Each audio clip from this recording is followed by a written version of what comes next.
Bonjour à toutes et tous. Normalement, on est 198. Donc 198 pour les 45 ans du Syndex. C'est génial, c'est super. Donc en fait, sur les 198, nous avons 130 membres. Vous savez qu'on a 70 sociétés adhérentes du Syndex. Et parmi ces 170 sociétés, 130 qui viennent des RH, de la fiscalité, de la santé ou de la sûreté sont présents parmi nous aujourd'hui. Nous avons 50 partenaires qui sont avec nous, qui nous accompagnent dans nos politiques de mobilité, dans la sûreté, dans la santé. Et puis après, on a quelques invités. Voilà. Et parmi les 130 membres, 50% viennent des RH, ensuite suivis par la sûreté, et ensuite santé et fiscalité. Bon, fiscalité, souvent, c'est un faux chiffre, parce que fiscalité et RH, souvent, on fait les deux. Donc, on a du mal, on pourrait dire fiscalité et RH. Alors, quel plaisir de vous retrouver cet après-midi pour poursuivre ensemble cette journée, parce que ce matin, on a eu l'Assemblée générale du Syndex, et là, on fête quelque chose de spécial, c'est les 45 ans du Syndex. Depuis 1980 quand même, hein, ça impose, notre réseau s'est tissé, alors j'ai essayé de faire des métaphores sur la mer, comme une grande voile portée par le vent de la conviction. La conviction que la mobilité internationale ne se limite pas à une gestion logistique et administrative. Vous êtes tous d'accord ? Oui. Voilà, elle est avant tout une aventure humaine, un engagement collectif et parfois un défi personnel. N'est-ce pas, quand on accompagne des personnes qui ont quelques particularités ou quelques états d'âme, eh bien, des défis personnels. Le thème que nous avons choisi aujourd'hui, mobilité internationale et humanisme, naviguer ensemble vers un avenir plus solidaire. Ça reflète cette vision. Car derrière chaque parcours d'expatriation ou de mobilité internationale, parce que expatriation, c'est un terme un peu ancien, il y a des familles, des émotions, des fragilités, mais aussi des opportunités de croissance, de solidarité et de transformation. Alors, j'ai oublié de me présenter au début. Je m'appelle Delphine Douroux, je suis directrice du Syndex. Ce matin, j'ai gagné le titre de directrice générale. Merci beaucoup. Mais bon, voilà, directrice du Syndex, ça m'ira. Et donc, comme les marins qui affrontent les flots, puisque nous sommes ici au musée de la Marine, chaque expatrié trace sa route entre incertitude et découverte, porté par l'espoir d'un port accueillant. Et c'est ensemble, en équipage, que nous pouvons mieux comprendre, accompagner et valoriser ces trajectoires. Cet après-midi, nous allons entendre des voix complémentaires, celles de dirigeants, de chercheurs, Monsieur Institut Montaigne, il n'est pas encore là, de parlementaires qui partagent, Amélia Lacrafi, qui viendra tout à l'heure, qui partagent tous cette même volonté de replacer l'humain au cœur de la mobilité. Donc merci à chacun d'entre vous d'être là et merci à nos intervenants pour leur présence et leur engagement. Enfin, un dernier petit clin d'œil à la mer, symbole de mobilité et d'échange depuis toujours, n'est-ce pas ? Quand on voit les épaves en Méditerranée, on se dit que ça a voyagé depuis longtemps. C'est donc tout naturellement qu'on s'est dit que ces rencontres se situeraient bien au musée de la Marine. Et aussi, qui est tout beau, tout neuf, hein, vous voyez. Enfin, je ne sais pas si vous étiez déjà venu au musée de la Marine dans l'ancien temps. Moi, j'adorais emmener mes enfants ici. Il y avait plein de maquettes de bateaux. Là, c'est beaucoup plus moderne. Vous aurez l'occasion de visiter tout à l'heure. C'est beaucoup plus moderne. Alors, ça a un autre charme, beaucoup plus digital. Mais il n'y a plus les maquettes, les petites maquettes qui étaient sympas. Et alors, l'autre symbole de la marine, c'est que notre keynote speaker vient de CMA-CGM et acteur majeur du transport maritime mondial, hein, n'est-ce pas ? Donc, nous aurons l'occasion de découvrir David Chagère, DRH de ce beau groupe. Alors, on va passer en revue. Hop, oui, voilà. Toc. Donc, je vous ai déjà un petit peu dévoilé l'ordre du jour. Mais dans l'ordre du jour, on aura d'abord avec Philippe Lang, qui est le président du Syndex. Nous reviendrons sur les 45 ans du Syndex et nous aurons aussi des témoignages de personnes qui ont fait partie, qui ont été emblématiques du conseil d'administration. Nous aurons Guy Metlacha et Patrick Béchaud. N'est-ce pas ? Il y a encore 2 places. Ensuite, David Chagère. Après, on aura l'Institut Montaigne avec François Chimitz et puis Laura Loéac, qui est parmi nous aujourd'hui. Et on verra que c'est une autre forme de solidarité internationale. On peut se dire ça. Ensuite, on aura 2 neuroscientifiques, Albert Moukébert et Sama Karaki. Albert, vous l'aviez vu à l'Assemblée générale l'année dernière, et il a été tellement apprécié qu'on a eu envie de le faire revenir. Et cette fois-ci, il ne se trompera pas. Bon, je ferai cette petite blague tout à l'heure. L'année dernière, il s'est perdu dans les dédales de la Défense. Là, le Musée national de la Marine, place du Trocadéro, normalement, on trouve. Et on finira par Amélia Lacrafi, qui nous parlera de son rôle de députée de français à l'étranger. Alors, Philippe, raconte-nous l'historique du Syndex.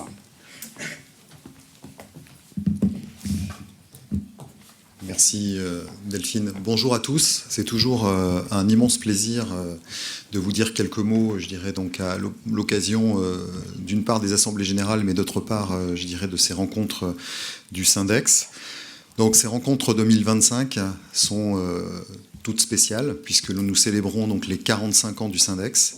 45 ans, je ne sais pas si vous réalisez. Et moi-même, je suis extrêmement fier de présider cette association depuis de si nombreuses années. Et je souhaite vraiment vous remercier chaleureusement pour votre présence, pour vos participations actives, puisque le Syndex, sans vous, n'existerait pas. Les années passent. J'ai en tête encore la célébration des 35 ans du Syndex à l'Institut du monde arabe. Les 45 ans du Syndex, waouh!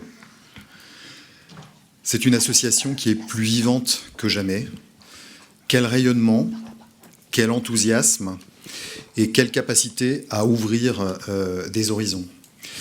Quelle capacité à nous faire grandir, nous faire devenir de vrais acteurs du changement au sein de nos organisations, autour de la mobilité internationale, en promouvant la transversalité des acteurs de mobilité et en replaçant toujours au centre l'acteur de mobilité internationale que chacun d'entre nous sommes, ainsi que le service auprès des talents et leurs familles que nous accompagnons au sein de nos organisations. Le Syndex, sous le drive de Delphine, est véritablement devenu un think tank. Je pense que votre présence au jour d'aujourd'hui le démontre encore une fois.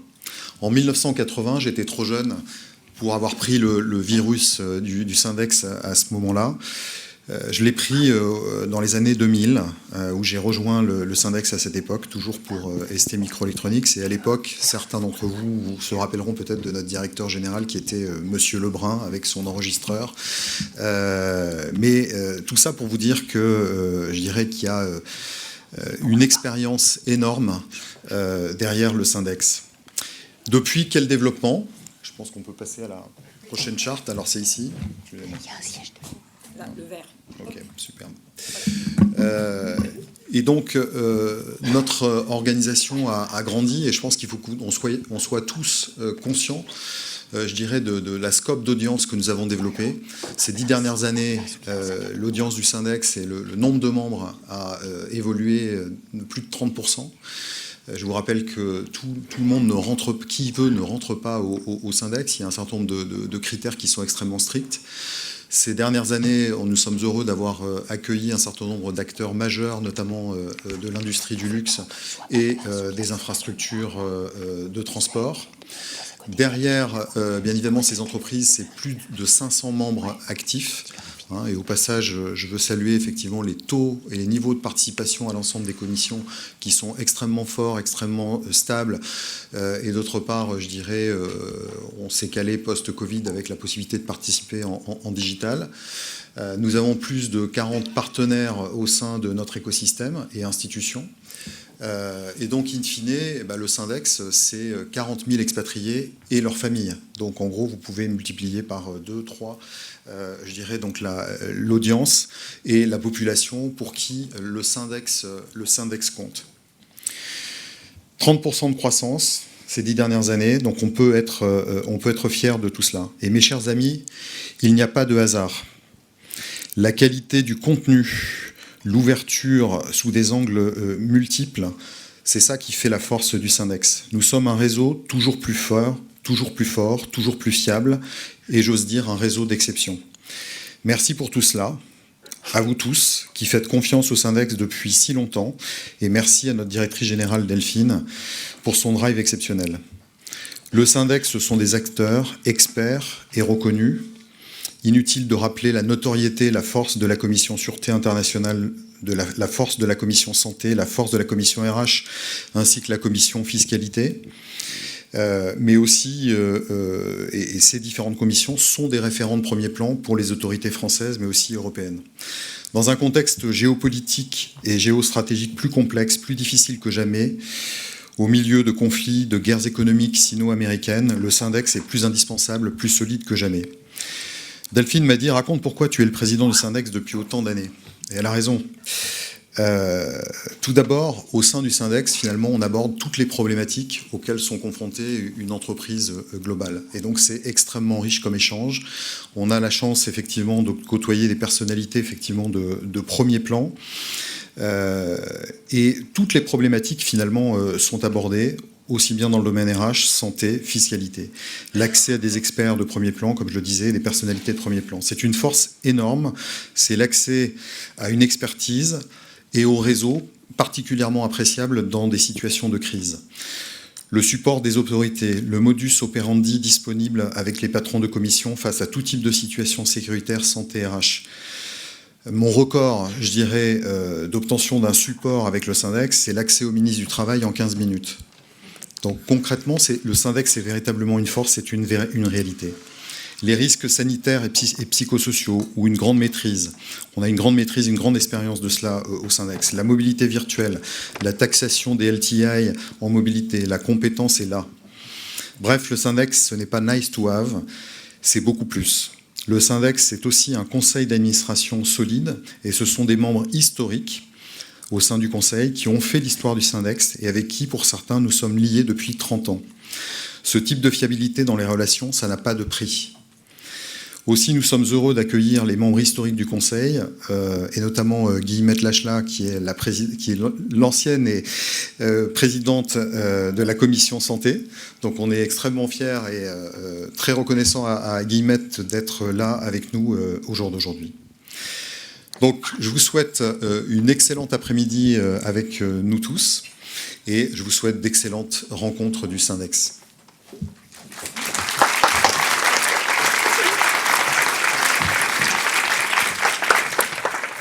Alors, 45 ans de réalisation, c'est quoi aussi Philippe vous a montré les grands chiffres.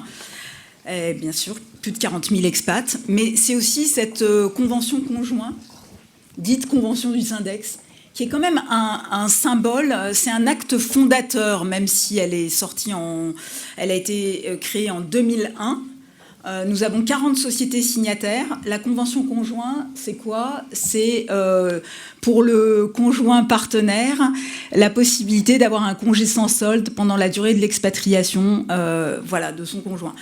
Et on sait bien que quand on fait des études, est-ce que Olivier est là, Olivier Wurtz dans la salle? Oui, yes, qui fait des études sur les refus d'expatriation. Les refus d'expatriation, le premier refus, c'est le travail du conjoint. On est à deux à travailler, bien souvent, et quand on part en expatriation, c'est une aventure ensemble. Le deuxième refus, c'est les tensions géopolitiques. Bon, ça ne va pas se calmer. Mais cet acte fondateur, il est intéressant dans le sens que c'est une vraie solidarité entre les entreprises. qui sont signataires de cet accord. C'est-à-dire que voilà, on a essayé de mesurer aussi cette année combien de personnes pouvaient en bénéficier. On a une centaine de bénéficiaires et encore, on ne compte pas tout le monde parce que c'est quelque chose qui est difficile à traquer dans les SIRH.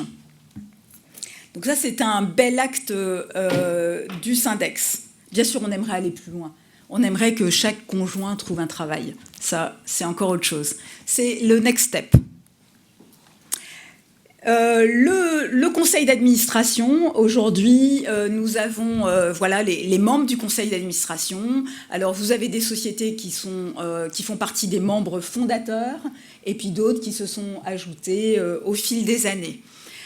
Et qui représentent soit des fonctions plutôt RH. Alors souvent, vous avez des responsables comp and ben des sociétés qui sont là parmi nous, ou alors santé et sûreté. Santé avec Vincent Feuilly et sûreté Laurent Méred. Et je vous propose d'écouter une petite vidéo qui est une vidéo sur... un joyeux anniversaire du Syndex dit par les membres du conseil d'administration. On lance la vidéo. Yes. Joyeux anniversaire au Syndex, 45 ans c'est un bel âge. Je pense à ceux qui en ont fait son succès et je pense également à vous qui allez construire son futur.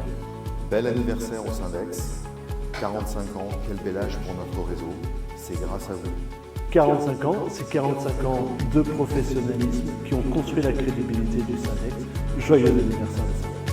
Alors le Syndex a 45 ans, c'est un bel âge, un âge de maturité.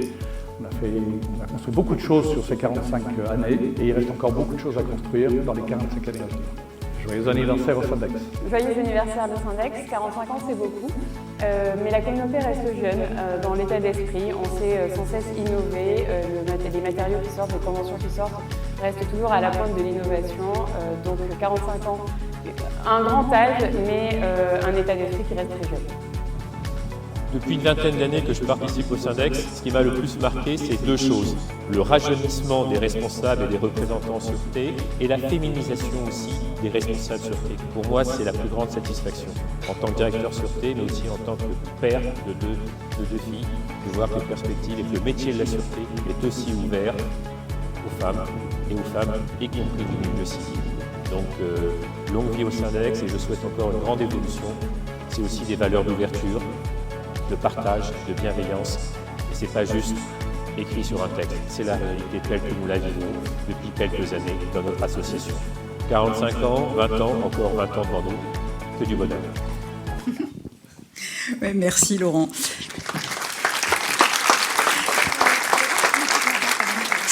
C'est drôle parce que moi ça me fait penser à une anecdote, longue vie au Syndex. C'était pas longue vie au président Mao, non? Bon, donc là, nous allons proposer deux témoignages en live avec Guillemette et Patrick. Vous prenez une place réservée? Oui, on fait ça. Ouais.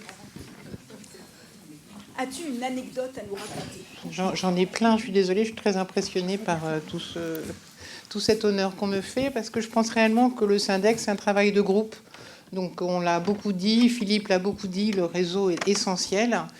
Et ce que je peux avoir surtout, c'est que le réseau est essentiel et que ce qui est décidé au Syndex a une réelle importance derrière. Je pense que tous les médecins ou gens de sécurité ont pu s'appuyer sur une décision du Syndex pour faire passer des idées dans leur propre entreprise, et dans mon cas Renault. Réellement, le fait d'avoir travaillé ensemble sur une idée nous a permis de la passer. Voilà, des anecdotes, il y en a plein. Je pense que Covid a été une grande idée, n'est-ce pas Laurent? Et ça a permis d'approfondir finalement le travail en réseau entre commission santé et commission sûreté, qui était déjà bien avancé. Mais là, je pense que réellement, on est rentré dans la réalité des choses avec une adaptation en permanence des informations qu'on glanait les uns les autres et justement des échanges d'infos qui étaient absolument essentiels et qui restent essentiels, et surtout une réactivité qu'on trouve pas tant de groupes que ça. Merci. Voilà. Merci Guillemette, parce que je crois que vous avez été un membre du conseil d'administration très marquant. Sûrement, et moi qui suis arrivée juste après, on m'a beaucoup parlé de vous. Voilà. Non, Et mais alors- c'est un groupe de travail passionnant. Alors, Patrick, peut-être un petit témoignage. Patrick de Vinci. Et alors Delphine m'a demandé il y a 5 minutes, est-ce que tu pourrais témoigner? Donc ça fait 5 minutes que je suis en train de me poser la question de quoi je veux parler. Non, simplement, donc Patrick Béchaud, DRH de chez Vinci, en charge de l'activité des grands projets à l'international, depuis 24 ans. Ça s'est terminé hier soir puisque j'ai fait mon pot de départ. Et je ne vais pas filer la métaphore avec la mer, moi je vais prendre la mer à partir de la semaine prochaine. Voilà. Simplement, ce que je voudrais dire, c'est que le Syndex, ça peut paraître une organisation de gens extrêmement sérieux, ce qui est le cas, hein, je vous rassure tout de suite. Mais surtout, en fait, c'est une organisation très humaine. Et pendant 17 ans, j'ai fait partie de ce conseil d'administration. Alors, je vois que maintenant, ils sont encore plus beaux qu'ils n'étaient, que nous étions à l'époque, et plus jeunes. Mais, puisqu'il faut citer une anecdote, on était un peu, nous, Vinci, les cancres de la classe sur beaucoup de sujets. Et le Syndex nous a remis une année le award du Syndex. Et j'ai pris ça pour une marque d'encouragement. Et ça m'a donné envie de faire beaucoup plus et beaucoup mieux au sein du Syndex. Non, je voudrais simplement remercier Philippe, qui effectivement veille sur cette petite équipe depuis très longtemps et qui met beaucoup d'humain dans la façon de gérer cette association. Ce qui est important, puisque on avait, nous, on faisait un peu la dichotomie entre les gens, on va le dire carrément, les gens de mobilité internationale qui sont très techniques, qui vont très loin, et puis les gens de RH, où nous, on est un peu plus bohème et un peu moins technique. Et ça m'intriguait toujours parce que des expatriés, j'en ai envoyé beaucoup dans le monde, même si j'ai jamais pris le risque de moi-même être expatrié. Et je pense que tout réside sur la confiance. Et pour assurer la confiance auprès des collaborateurs, il faut qu'ils sachent comment ils vont être traités sur le sujet de la santé, sur le sujet de la sûreté, n'est-ce pas, en général, sur beaucoup de sujets de fiscalité, etc. Et je pense que si on n'a pas le dispositif professionnel et technique que nous apporte le Syndex, on n'est pas en mesure d'apporter cette confiance à nos expatriés. Voilà ce que je voulais dire. Merci de votre attention.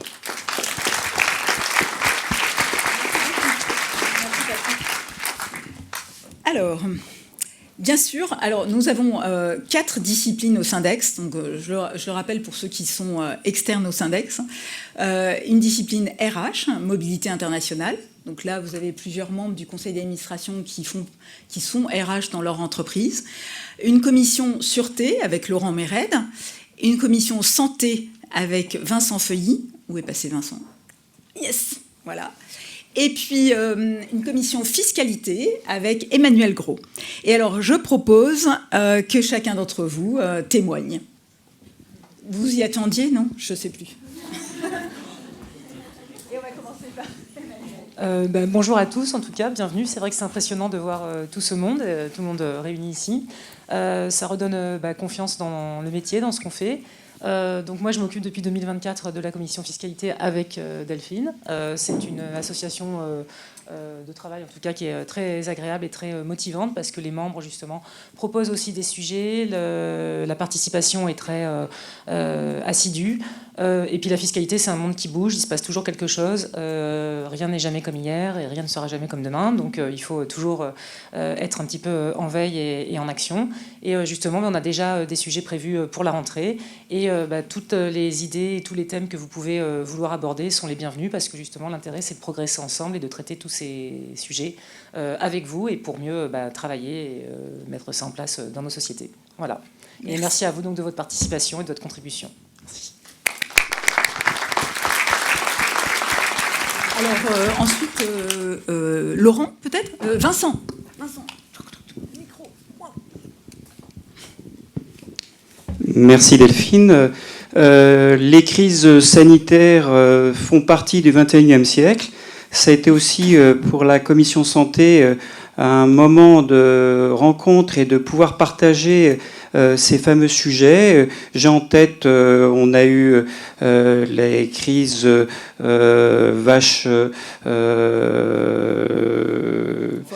Vache folle, oui. On a eu crise Covid plus récent, on a eu la grippe porcine, on a eu très récemment, on a partagé avec la commission sûreté le Mpox, aussi encore une nouveauté qui est sortie en Afrique. Et tout ça fait que c'est là où l'intérêt et la force de pouvoir se réunir, de partager, et surtout quand on est face à des conseils qui sont apportés, des directives nationales, des directives européennes, des directives internationales, avec parfois beaucoup de confusion et de choses qui s'entrechoquent. Pour nous, on est présent dans le monde entier, et grâce à nos échanges et ce qui fait la richesse du Syndex, ça nous permet aussi d'avoir une politique qui soit à peu près correcte vis-à-vis de nos salariés, et surtout dans un esprit de sécurité pour eux avant tout. Et un grand merci aussi à tous, je pense à tous les membres de la commission santé, je pense aussi à Céline qui assure le secrétariat. Un mot d'amitié pour Guillemette, avec laquelle on a travaillé ensemble pendant de nombreuses années, et le plaisir de vous retrouver tous ensemble, parce qu'on est aussi tous des amis ici réunis. Merci. Merci. Laurent. Merci. Bon, d'accord, Bénédicte. on sait que tu veux plus de filles, plus de femmes à la sûreté. Je voulais juste vous faire un petit clin d'œil. On a Gilles Chalençon est dans la salle. Il y a un peu plus de 20 ans, on fête les 45 ans aujourd'hui, mais c'est quasiment les 20 ans de la Commission Sûreté Internationale. On était 5 ou 6 quand on a commencé, et on se demandait si ça allait être utile et si ça allait perdurer. Je serais tenté de vous dire que la situation internationale ne nous mettra pas au chômage. Je pense et les générations derrière non plus. Un grand merci à tous. On travaille avec, surtout dans la confiance, la transparence, et on s'inscrit sur la durée. Et donc la commission sûreté, c'est aussi un réseau de confiance et de transparence auquel on tient beaucoup. Et on n'est pas forcément toujours très prolixe. On est dans nos coins, on essaie de travailler au mieux pour les intérêts de chacun. Et donc on ne confond pas secret et confidentialité. On fait en sorte d'être utile. Merci. Super. Merci Laurent. Et alors aussi l'originalité, parce que vous voyez donc ces 4 thèmes, on a des commissions régulières, on a quelquefois des commissions cross-discipline, santé-sûreté, santé RH, fin janvier. Et on a aussi des groupes de travail. Alors dans nos groupes de travail, ils sont décidés par les membres, on vote, parce qu'en général on a une dizaine de groupes qui sont proposés, et on vote chaque année pour un certain nombre de groupes. Alors, cette année, en 2025, on en a 6 spécifiques. Alors, 2 en sûreté, 1 sur la sous-traitance en cascade, avec Herlé-Xavier, et qui va nous en dire 2 mots. Je les passe juste en revue, et après je te passe la parole. Magali Moisan, sur la responsabilisation des voyageurs. On a eu une super présentation sur toutes les jurisprudences dans ce domaine-là, qu'on partage à tous les membres. Alors, si on ne fait pas partie d'un groupe de travail, parce qu'on ne s'est pas inscrit, eh bien, à la fin de l'année, on a les livrables. Donc, c'est l'esprit associatif. Ensuite, nous avons Catherine Fagnan pour les politiques de mobilité internationale. Vous savez que c'est un sujet qui ne finit jamais. C'est endless. Donc on a une politique, 2 politiques, 3 politiques, et on a toujours besoin de se reconstruire sur ce sujet. Donc il y a eu des échanges très intéressants de prospective, comment imaginer notre politique à 2040. Ensuite, on a un groupe sur la paye à l'international avec Asna, qui est dans la salle, de Thalès. Santé mentale, Mariana, j'ai cru voir Mariana, voilà. Et donc là, c'est RH et santé. Et puis handicap, alors on vous passera une petite vidéo pour vous montrer ce qui se fait dans ce groupe de travail. C'est situation de handicap et mobilité internationale, c'est possible. C'est le slogan. Et puis on a des groupes historiques qui sont sur l'immigration, la sécurité sociale, et je vois qu'il y a des personnes de la CFE, j'ai cru voir. Yes. Voilà, et donc Marie vient régulièrement à cette commission, et c'est vraiment un vrai bonheur, parce que c'est nous dire qu'est-ce qu'on fait entre la CFE et la CPAM quand on rentre en France, quels sont les droits. Et côté immigration, nous avons... bonjour, installez-vous. Nous avons côté immigration le Bureau central d'immigration qui nous aide à décortiquer des sujets sur des permis de travail et 2 préfectures de police, Nanterre et Paris. Alors après, on pourrait élargir à d'autres préfectures. Mais c'est plutôt bien parce qu'en fait, ils permettent de faire avancer des dossiers. Parce qu'ils ont, ils ont envie d'améliorer leur service aux clients. Donc, je trouve que ça part d'un bon principe. Alors, un petit témoignage de Herlé Xavier. Alors, le micro. Ah, voilà. Il est là. Bon, alors pour reprendre une analogie marine, moi j'étais un petit matelot, parce que ça fait guère que 2 ans, même pas 2 ans que je suis au Syndex. J'ai été embarqué par le capitaine Dourou sur ce que je pensais être une galère, qui était travailler sur une thématique qui est dans le domaine de la sûreté. Alors ça va vous paraître abscon ou abstru, mais en fait c'est quand même important quand on a pour responsabilité nos expatriés, nos voyageurs à l'étranger, on a besoin de se faire aider. Et on va se faire aider par des sous-traitants, par des prestataires. Moi, je viens du monde de ces prestataires. On se rend compte que c'est un univers qui est inégal selon les géographies, selon le niveau de risque des pays. On peut avoir des surprises, pas toujours positives. Et donc, il est important de bien comprendre comment, en tant qu'entreprise, on va contracter avec des prestataires. Est-ce qu'il faut passer par un gros qui lui-même va vous garantir la qualité de ses services partout dans le monde, ou est-ce qu'on peut faire des touches de piano, aller contracter ici et là, et surtout comment le faire. Donc en fait, on s'est penché avec ce groupe de travail sur c'est quoi, pourquoi on a besoin d'un prestataire sécurité pour sécuriser nos déplacements, les maisons de nos expatriés, nos sièges, nous évacuer quand ça va mal.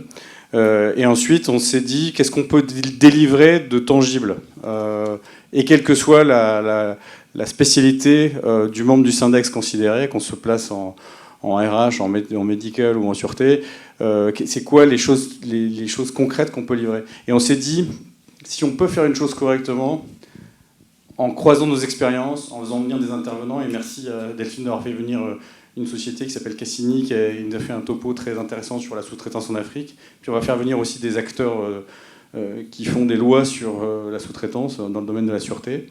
On s'est dit, on va fournir un vadémécum, et c'est notre travail, on va fournir un vadémécum à tous nos camarades qui, quand ils ouvrent un appel d'offres pour acheter de la sécurité, comprennent de quoi il s'agit, quelles sont les catégories, qu'est-ce qu'on doit attendre d'un prestataire, et quels sont les écueils auxquels on doit faire attention en termes de qualité du delivery, en termes de responsabilité juridique, etc. Donc voilà, on est une joyeuse bordée, pour rester dans l'analogie maritime. On rame pas trop, ça va, on avance, et on espère atteindre bon port à la fin de l'année. Merci. Rapidement, Catherine, en 2 mots. Parce que nous sommes déjà en retard. Bon, alors pour prendre encore l'analogie maritime, nous, on était un petit équipage qui sommes partis à l'exploration des politiques de mobilité internationale avec une optique vraiment de regarder dans le futur qu'est-ce qui va modeler nos politiques, quel sera le futur. Et on a fait une séance de design fiction qu'on n'est pas prêt d'oublier, je dois vous dire. C'était quand même très intéressant. Et donc, on a eu des intervenants externes et tout ça, dans le fond, pour explorer les tendances, qu'est-ce qu'il va y avoir en 2030, 2040, etc. Donc, voilà, rapidement, qu'est-ce que... Merci. Merci beaucoup. Et bien sûr, on ne peut pas passer tous les groupes, désolé, mais on aimerait vous féliciter pour ces groupes de travail, d'avoir pris le leadership, mais on le fera tout à l'heure. Donc, pour le handicap, on ne peut pas passer tous les groupes, j'en suis désolée, mais sur le handicap, on a une petite vidéo à vous passer, petite vidéo, tac, qui sont les témoignages de personnes qui ont vécu des situations de handicap. La vidéo est lancée. Yes. Au moment où j'apprends que je suis affectée aux Émirats Arabes Unis, j'apprends en parallèle que je souffre de difficultés d'audition, que je dois être appareillée, que c'est un handicap irréversible et que bientôt je vais devenir sourde. Et je prends cette nouvelle comme un sujet dont je ne veux pas parler, parce que j'ai peur que ça me pénalise dans mon évolution de carrière, parce que j'ai peur que ce soit compliqué, que l'entreprise pour laquelle je travaille refuse de m'expatrier. Donc j'en fais un sujet secret, et je garde le secret sur le sujet pendant 12 années. I'm blind, and I've been blind since 7 years old, so about 20 plus years now. And Orange just happened to be a company that they had a graduate program. So I thought that was fantastic, and I joined the program. And France was one of the options posed to us, and I picked France because I felt, well, in the past as a young kid, it had been one of the countries I'd been fascinated by. So when it was proposed to me as a country to go and work, it was, yeah, no question, I chose that. D'abord, j'étais responsable en partie dans ma carrière des politiques d'intégration des personnes avec un handicap dans le cadre des ressources humaines et de la politique de diversité et d'inclusion d'une multinationale américaine. Et donc, dans le cadre de cette profession, j'ai été amené moi-même à voyager de par le monde régulièrement. Et donc, j'ai pu expérimenter l'intégration des personnes avec un handicap à l'étranger, ou en tout cas l'expatriation, de manière intime, le vivant moi-même d'une manière professionnelle et également d'une manière personnelle, puisque je suis paraplégique suite à un accident de moto qui m'est arrivé en 1987. Pour me présenter, donc, oui, je suis effectivement en situation de handicap.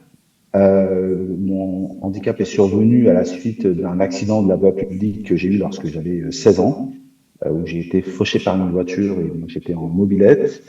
Et donc, je suis paralysé de la jambe gauche. Finalement, ça a développé tout un tas de compétences parce qu'à un moment donné, il y a des limites qui nous sont imposées de par le handicap. Et ben en fait, en tout cas pour moi, ça m'a juste donné l'envie de repousser toutes les autres.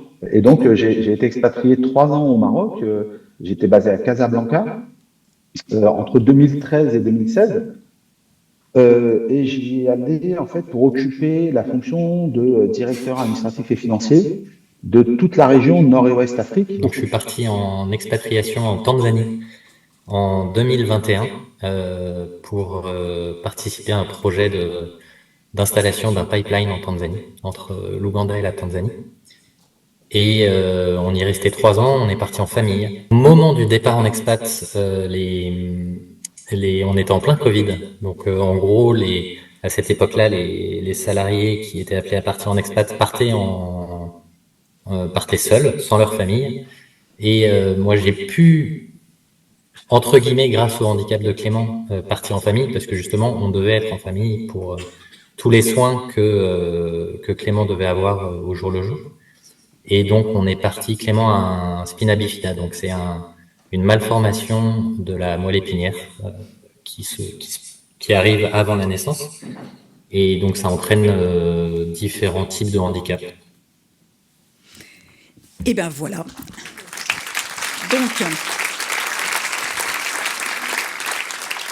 voilà, on a pensé que c'était bien de vous partager ces vidéos parce que ça fait partie de ce groupe de travail sur le handicap où on construit une charte et on fait témoigner des personnes qui ont vécu ça et qui sont quand même parties en expatriation. Donc c'est possible.